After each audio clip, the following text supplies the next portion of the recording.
Assalamualaikum warahmatullahi wabarakatuh. Selamat sore semuanya. Bertemu lagi dengan saya ya. Perkenalkan terlebih dahulu, ada peribahasa mengatakan tak kenal maka kenalan. Oke, maka terlebih dahulu saya kenalkan diri saya. Saya adalah Wildan, teman-teman. Saya dari Lokapom Banyumas ya. Dan hari ini bertemu lagi di program Ngode, ngobrol dengan Lokapom Banyumas. Alhamdulillah pada sore hari ini kita sudah kedatangan tamu yang sangat luar biasa, yaitu dari Biro Umum. Nah, penasaran siapa yang belum tahu namanya? Boleh silakan langsung perkenalan, Pak. Namanya siapa, Pak? Oke, terima kasih Mas Wildan. Ini di acara Mode ya tadi ya? Ngode, Pak. Ngode. Ngobrol dengan. Oke. Oke, perkenalkan Bapak Ibu teman-teman, saya dari Biro Umum, namanya Agung Mulia ya. Siap. Tapi kalau di sini Silitonga Pak. Ada Batak-Bataknya. Oh, gitu siap. Ya, saya di Biro Umum bagian BMN, biasalah. BMN ini ya aset ya. di mana-mana dipakai. Gitu, siap. Mas Wildan. Oke, Pak Agung ya. Tadi teman-teman sudah mendengarkan sendiri dengan Pak Agung ya. Ini Pak Agung adalah bagian dari Biro Umum khususnya di BMN. Nah, Pak Agung, banyak nih orang-orang yang belum tahu.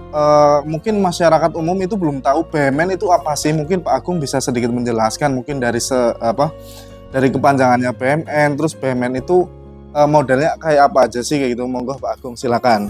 Ya, baik Mas Wildan. Jadi BMN itu sesuatu yang merupakan milik negara. Siap.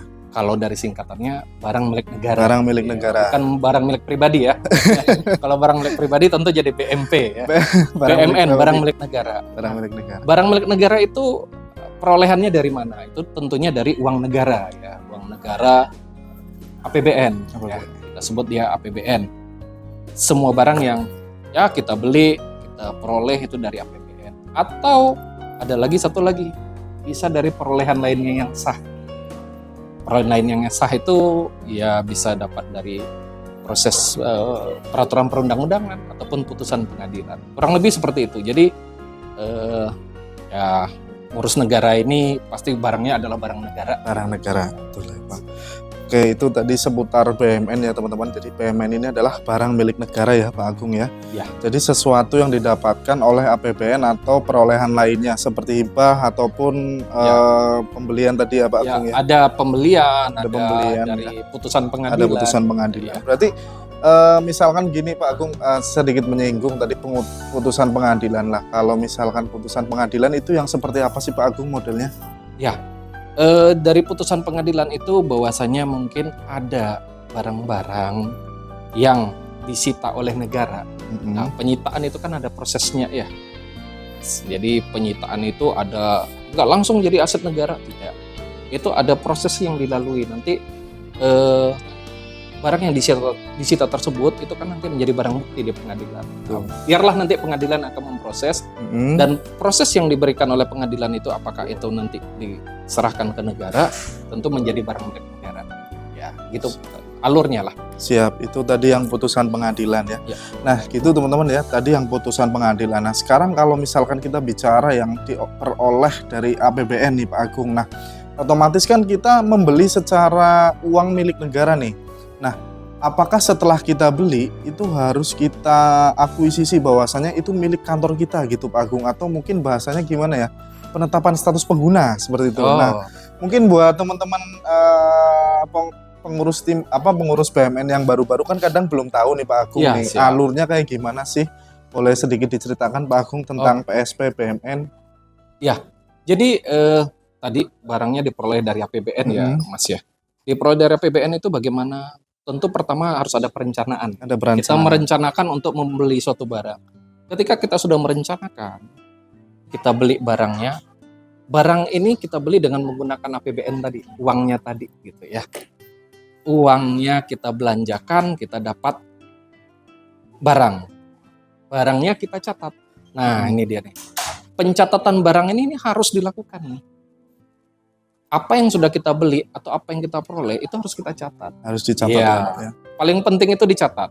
Lalu dari sudah kita melakukan pencatatannya, ada mekanisme lain. Sesudah dicatat, ada namanya penggunaan. Penggunaannya ini adalah menetapkan barang tersebut adalah digunakan oleh satker yang membeli. Jadi dalam arti ada suatu putusan atau ada suatu surat yang menyatakan bahwasannya ini barang yang dibeli oleh kalau di Loka Banyumas, yang membeli Loka Banyumas tentu menjadi milik Banyumas. Milik Banyumas. Nah, itu tanda kepemilikannya. Nah, itu yang biasa kita sebut penetapan status penggunaan. Status pengguna. Ya, sedikit tambahan bahwasanya penetapan status penggunaan atau PSP itu bisa dikeluarkan oleh pengguna barang dan juga oleh pengelola barang. Gitu. Oke, itu tadi seputar PSP ya teman-teman. Nah, ya. Kan kebetulan saat ini per semester 2 ya, per 1 Juli kan sudah ditetapkan wilayah ya Pak Agung ya. Ya. Benar. Nah, jadi ada mekanisme baru nih terkait penetapan status pengguna, baik penghapusan sama yang lain-lain. Nah, boleh sedikit diceritakan Pak Agung alurnya gimana sih? Kan itu tadi alur secara umum ya. Sekarang secara wilayah gimana sih Pak Agung PSP secara wilayah? Oke, makasih Mas Wildan. Jadi sejak 1 Juli Badan POM mengeluarkan keputusan yang ditandatangani oleh Kepala Badan POM bahwasanya membentuk unit akuntansi wilayah ya, atau satuan wilayah kerja. Ada 18. Jadi ini terkait dengan wilayah anggaran dan wilayah barang. Jadi ada 18 di seluruh Indonesia. Alurnya seperti apa? Nah, ini sedikit berbeda nih ya. Siap. Tadinya sebelum ada kebijakan ini, satuan kerja kita punya 83 ya. 83 satuan kerja. 83 satker. 83 satker ini bisa langsung mengajukan ke pengguna barang di pusat untuk penetapan status penggunaan, penghapusan atau pemusnahan. Nah, tetapi dengan adanya wilayah itu harus melalui wilayah dulu. Saya ambil contoh nih Banyumas ya. Banyumas ada di Jawa Tengah. Jawa Tengah itu masuk unit akuntansi atau satker wilayah Semarang ya, masuk Semarang. Sehingga Semarang itu punya 3 daerah atau 3 wilayah. Betul. 3 wilayah satker. Terdiri dari Balai Besar POM di Semarang, Lokapom di Banyumas, dan Lokapom di Surakarta. Betul. Selanjutnya, apa yang harus dilakukan? Masing-masing satker ini harus mengusulkan segala sesuatu di bidang pengelolaan itu harus melalui wilayah tadi Semarang. Banyumas, Surakarta, ataupun Balai POM Semarang itu mengajukan PSP ke pengguna barang harus melalui Balai POM Semarang atau wilayah Semarang. Gitu tadi. Jadi harus melalui Semarang dulu, baru Semarang nanti akan membuat surat penerusan ke pusat. Baru nanti pusat memproses, diproses oleh pusat, baru nanti pusat akan mengembalikan lagi.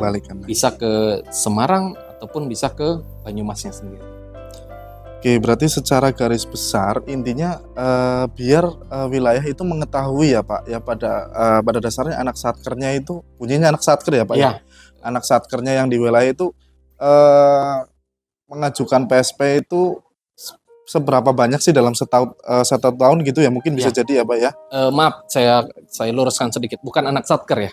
Satker ya. Kalau anak satker itu satker punya pembantu lagi atau anak di bawahnya. Adalah wilayah itu memiliki satker. Jadi ada 3 satker.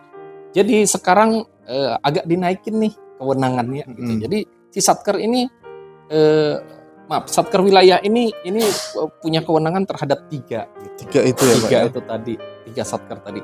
Sehingga satker-satker yang 3 ini harus diampu oleh si wilayah tadi. Gitu. Jadi wilayah harus paham nih semua pengelolaan BMN yang ada di satkernya itu tadi. Kalau dia punya 3 wilayah berarti 3 cakupan wilayahnya itu dia harus paham. Kalau dia punya 5 berarti 5-5-nya dia harus paham. Berarti intinya dikontrol ya Pak ya. Iya, dikontrol. Pengawasan oleh wilayah. Gitu. Nah, ini membantu pusat juga sebenarnya. Kita mempersiapkan, kita berharap dalam hal ini juga mempersiapkan SDM yang memang sangat kompeten lah di di bidang pengelolaan BUMN ini, sehingga sedikit banyak ini ada menambah karirnya lah gitu, kita mempersiapkan. Biar lebih tertib administrasi juga. Ya, pastinya. itu juga tertib administrasi pastinya. Yang itu sebenarnya kan kalau BUMN kan bukan hanya sekedar ngurus barang milik negara secara fisik, tapi terutama juga secara administrasi ya, betul ya Pak Agung ya. Benar. Itu yang paling penting teman-teman. Nah, gini Pak Agung, buat teman-teman pengelola BUMN nih. Nah, dalam 1 tahun kan terdapat 2 buah pelaporan Pak Agung ya. Yang pertama pelaporan semester pertama, yang kedua pelaporan semester kedua. Nah, biasanya pelaporan semester pertama itu buat teman-teman yang baru menjadi satker mandiri kan kadang masih meraba-raba nih Pak Agung. Ya. Gimana sih caranya membuat laporan? Itu dulu terjadi dengan Banyumas teman-teman, kalau teman-teman tahu. Nah, dulu waktu saya pertama kali ditugaskan buat jadi pegang BUMN, pengelola BUMN, saya tuh nggak tahu apa-apa, tiba-tiba udah mau laporan aja, laporan semester 1. Terus saya cuma dikasih soft copy dari Semarang. Ini contohnya pelaporan kayak gini, silakan dibuat. Nah, itu buat teman-teman BUMN kan kadang-kadang kurang tahu Pak Agung. Nah, apa saja yang harus dipersiapkan dalam pelaporan ini Pak Agung? Siap. Oke. Ya memang perubahan yang terjadi kemarin itu memang dinamis ya. Betul. Dan ya. Perubahannya dinamis, belum sempat belajar, sudah harus siap tempur. Itulah di BPOM, harus siap tempur. Bapak Ibu teman-teman yang akan bergabung di BUMN itu memang ya harus siap tempur. Memang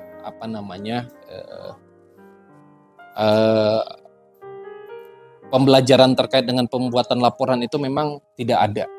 Gak ada yang namanya pembelajaran khusus 2 SKS, 3 SKS itu gak ada gitu ya. Cuma ya memang kita sharing sih, lebih banyak sharing.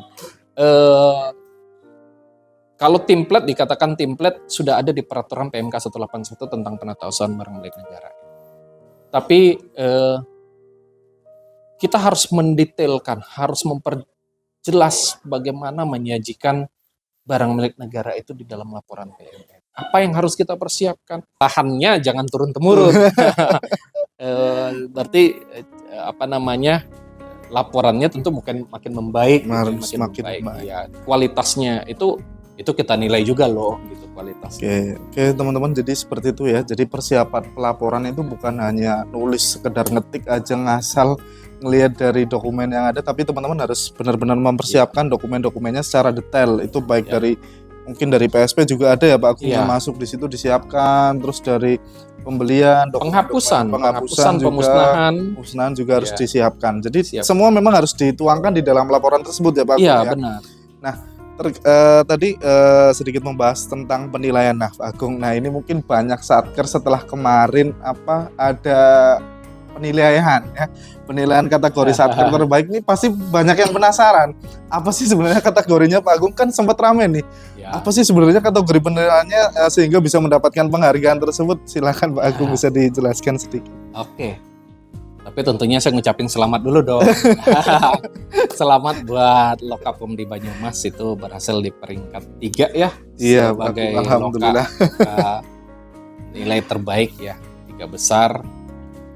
Jadi nilai pengelolaan BUMN itu ada parameternya, Mas ya. Parameternya kita ngambil pertama ketepatan waktu penyampaian laporan. Laporan ini laporan BUMN. Laporan BUMN ini ada 3. Ada 3. Pertama itu laporan semester 1. Yang kedua laporan tahunan. Yang ketiga laporan audited. Ya, laporan audited itu hasil audit BPK gitu ya. Ketepatan waktu ini sangat penting sekali ini. Timeline yang kita berikan itu harus ditepati. Kami punya punya penilaian. Jadi bukan berarti ketika tolong dikumpulkan di tanggal 10 Februari. Ya, boleh tanggal 10, boleh. Tapi kami akan membuat penilaian H-3. Artinya nilai tertinggi itu adalah cakupannya H-3. H-3 sebelum di hari H. Sebelum gitu di hari H. Hari H dapat nilai? Dapat. Tapi bukan tertinggi dong. Ya. Itu yang pertama. Yang kedua, ada ketepatan waktu RKBMN. Karena RKBMN ini ini juga laporan tersendiri. Laporan ya, Pak, ketepatan waktunya sama kayak betul. tadi laporan. Tapi sedikit tambahan saya tadi, yang ketepatan waktu laporan tadi itu kualitas laporan BMN-nya dinilai. Jangan sampai udah waktunya cepet tapi asal-asalan. Iya, ya, itu benar Pak. Kualitasnya kami nilai gitu. Jadi harusnya semakin membaik, tidak banyak koreksi dari yang memeriksa gitu. Itulah berkualitas gitu tadi. Di mana tadi penyajian transaksi-transaksi tadi itu detail gitu ya Pak. Lalu itu tadi 2 ya. Satu pertama laporan BMN, yang kedua RKBMN, yang ketiga PSP. Nah, PSP ini kita nilai aset yang sudah di PSP per total aset gitu. Jadi itu cara menghitungnya kita. Lalu ada penghapusan. Nah, di penghapusan ini juga kita nilai di mana barang yang dihapuskan itu akan dibandingkan dengan jumlah barang yang akan dihapuskan. Jadi ketika ada barang yang banyak yang mau akan kita hapuskan, berarti inilah yang harus kita hapuskan sesegera mungkin. Pada saat akhir tahun pelaporan itu belum, katakan masih setengahnya, tentu nilainya tentu setengah dong, nggak bisa. Iya betul. Nggak bisa tinggi gitu ya. Nah, lalu ada penghapusan, nih hampir sama nih dengan ada pemusnahan. Jadi pemusnahan sama penghapusan berbeda ya Bang ya. Kalau penghapusan terhadap aset tetap, kalau pemusnahan itu aset persediaan. Ya, persediaan ya. Tapi ini hampir ini sama cara metodenya gitu. Jadi berapa yang mau dihapus atau dimusnahkan dibandingkan total barang yang tersedia untuk dihapuskan atau dimusnahkan. Jadi ada 5 parameter. Ini yang akan kami akan kami total nilainya. Jadi ada persentasenya ini. Jadi ketika masing-masing ini total 100% gitu ya. Kalau nggak salah saya itu 20 kurang lebih kalau nggak salah saya ini 5 parameter ini. Jadi masing-masing ini memberikan sumbangsih ke dalam penilaian itu gitu. Jadi kami sih berharap teman-teman BMN, kalau saya bilang kita semua adalah BMN Squad ya. BMN Squad. BMN Squad yang harus kuat gitu ya. Betul. Menghadapi BMN gitu. BMN Squad kita ya untuk bisa juara ataupun peringkatnya baik, ya silahkan mengambil mengambil tindakan-tindakan atau hal-hal yang dirasa penting untuk tercapai cita-citanya atau harapannya bisa berprestasi atau memiliki nilai yang bagus gitu. Oke, baik Pak Agung ya. Satu pertanyaan lagi sebelum closing statement. Tadi kan sudah bahas aset tetap. Nah, sekarang bahas aset lancar sedikit aja Pak Agung. Terkait BMN usang rusak itu yang seperti apa sih sebenarnya Pak Agung? Oke, baik. Tadi ada aset tetap ya. Aset tetap. Aset tetap itu kategorinya 3 teman-teman. Nah, baik, rusak ringan, rusak berat itu betul. aset tetap. Ya, kalau sudah rusak berat ya sudah, itu untuk dihapus lah. Iya gitu betul. Kalau rusak ringan ya kita masih bisa perbaikan. Selama ada anggaran. Iya, yes benar. Usang rusak. Nah, ini persediaan nih bahasanya usang rusak. Usang itu apa? Usang itu dia kadaluarsa. Expire date ya. Regen itu ada expire date. Regen ya Pak ya, terutama ya. Ada expire date-nya. Regen padat, regen cair itu ada expire date. Lalu rusak. Rusak ini kemasannya yang sudah rusak. Kadang juga kita menerima regen padat juga bisa aja kan rusak kemasannya. Jadi bukan hanya regen sih, kita bicara bisa aja mungkin tinta gitu ya, tinta toner mungkin sudah rusak atau apa gitu kita terima. Nah itu rusak, silakan persiapkan untuk dihapuskan atau dimusnahkan ya kalau persediaan. Barang-barang rusak ataupun barang-barang usang itu silakan gitu ya. Tapi sesuai dengan ketentuan. Nggak apa-apa ketika memang dia baru 4 bulan yang lalu tapi sudah expire, ya silakan dihapus. Tetapi di satu sisi tentunya kita akan kena kenapa sih beli barang expire-nya 4 bulan kan? Iya, sudah dekat. Iya, itu yang dilarang. Tetapi kalau sudah terlanjur ada, ya silakan kita proses untuk pemusnahan. Oke, untuk proses pemusnahannya apakah sama dengan aset tetap Agung? Sama-sama harus mengajukan ke wilayah terlebih dahulu? Ya, sama, kurang lebih sama, Mas Wildan ya. Sama ya, teman-teman squad BMN dari Satker ke wilayah, dari wilayah nanti ke pengguna barang, sama sifatnya. Jadi nanti pengendalian nanti akan ada di wilayah, gitu ya. Jadi wilayah ini harus tahu nih masalah di squad di wilayahnya. Ya, Oke teman-teman, jadi seperti itu aja ya, karena kita keterbatasan waktu ya. Jadi satu lagi Pak Agung, mungkin closing statement, gimana sih cara atau kiat-kiat biar kita bisa mendapatkan suatu penghargaan dari BMN, dari Biro Umum nih terutama. Monggo Pak Agung mungkin bisa bocorkan sedikit kiat-kiatnya gimana sih biar bisa menjadi juara gitu loh. Kan banyak nih pastinya setelah kemarin suatu terobosan baru dari Biro Umum buat penghargaan kayak gini, pasti banyak yang bertanya, gimana sih caranya saya harus dapat ya gitu Pak Agung. Pasti banyak yang seperti itu. Saya yakin mungkin boleh berbagi tips dan kiat-kiatnya Pak Agung. Yang penting ya tertib BMN aja. Yang pertama pasti tertib BMN. Dengan tertib BMN itu penghapusan PSP ya, itu pemusnahan itu udah tertib itu. Tertib itu dilakukan ya. Jangan menundanya lagi. Gitu ya. Nah, sedangkan untuk laporan tadi itu tepat waktu. Kalau bisa H-3 gitu. Kenapa? Laporan yang semakin cepat waktu laporan teman-teman di Satker itu berpengaruh ke laporan Badan POM. Siap. Badan POM juga ada tenggat waktunya loh, gitu. Badan POM dinilai juga, gitu. Jadi apa yang harus kami lakukan?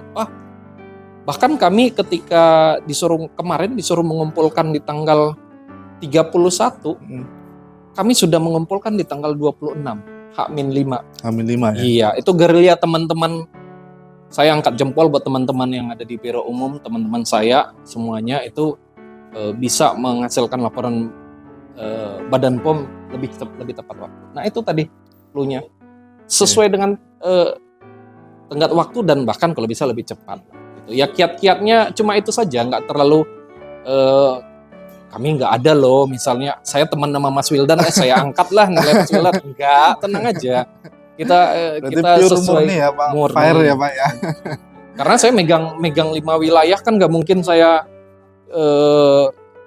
pilih nih yang mana, nggak mungkin gitu ya. Jadi sampai sejauh ini mudah-mudahan kita fair ya, kita bisa sesuai dengan kondisi realnya.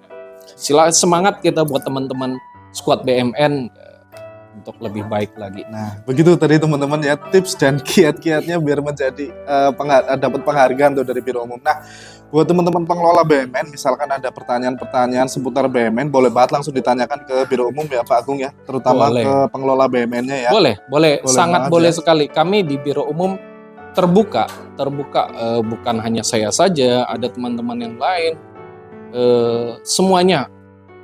Jangan lupa teman-teman, bukan berarti ketika misalnya nih saya megang Banyumas, Loka Banyumas, Mas Wildan harus konsultasi ke saya saja. Enggak. Mas Wildan boleh ke teman-teman squad BMN yang ada di Biro Umum, boleh saling bertanya. Jadi nggak harus misalnya Lokapom di mana ya, di Payakumbuh gitu. Ada PIC-nya, namun PIC-nya mungkin sedang nggak bisa, boleh tanya ke PIC ke yang lain, teman-teman kami di Biro Umum yang lain. Jadi tidak menutup kemungkinan, silakan saja bertanya, berkonsultasi, sharing kita bahkan bisa. Kalau mau, bahkan kalau harus Zoom gitu, kami siap sedia untuk melakukan Zoom gitu, untuk melakukan suatu pembahasan. Intinya biar sama-sama maju ya Pak. Sama-sama, kita sama-sama belajar. Saya tidak lebih baik dari Mas Wildan atau dari teman-teman yang lain atau dari squad yang lain. Mungkin lebih paling dari sisi pengalaman ya, tetapi tidak lebih baik saja gitu. Kita sama-sama belajar, masih belajar. Saya juga termasuk, saya masih belajar. Oke, jadi seperti itu ya teman-teman. Jadi terima kasih nih Pak Agung waktunya atas pembahasannya juga lumayan seru ya. Kalau diteruskan ini bisa sampai pagi nih teman-teman ya. Nah, mungkin Pak Agung ada pantun untuk di Banyumas. Biasanya kalau pas lagi pelaporan sering banget mengeluarkan pantun Pak Agung. Saya nggak ahli Mas dalam hal pantun ini. Nggak bisa saya. Nggak bisa ya. Oke, baik. Jadi teman-teman seperti itu saja ya perjumpaan kita kali ini ya. Kita sudah kedatangan tamu dari Biro Umum ya, dari Pak Agung dan teman-teman lainnya. Dan tadi sedikit pembahasan terkait BMN dari aset tetap maupun aset lancar yang mudah-mudahan sedikit memberikan informasi kepada teman-teman pengelola BMN. Dan buat teman-teman pengelola BMN yang kiranya masih punya unek-unek atau seputar pertanyaan yang masih mengganjel di hati, yang kiranya saya belum bisa tentang ini nih atau apa nih, boleh buat langsung aja ditanyakan ke Biro Umum. Semua teman-teman Biro Umum terkait BMN terbuka ya Pak Agung ya. Siap. Sangat terbuka ya, 24 jam kali 8 itu kalau harinya 8. Tapi saya cuma 7. Jadi 24 jam kali 7 ya gitu. Nah, baik teman-teman, terima kasih. Mohon maaf apabila saya ada salah-salah kata baik ke Pak Agung maupun ke teman-teman dari BPOM ya, pengelola BMN dan lain sebagainya. Saya mohon maaf dan saya pamit undur diri Pak Agung ya. Terima kasih sudah memberikan waktunya. Assalamualaikum warahmatullahi wabarakatuh. Selamat berjumpa lagi bersama Lokapom Banyumas di acara Ngobrol dengan Lokapom Banyumas. Siap. Makasih teman-teman. Makasih Mas. Iya Pak.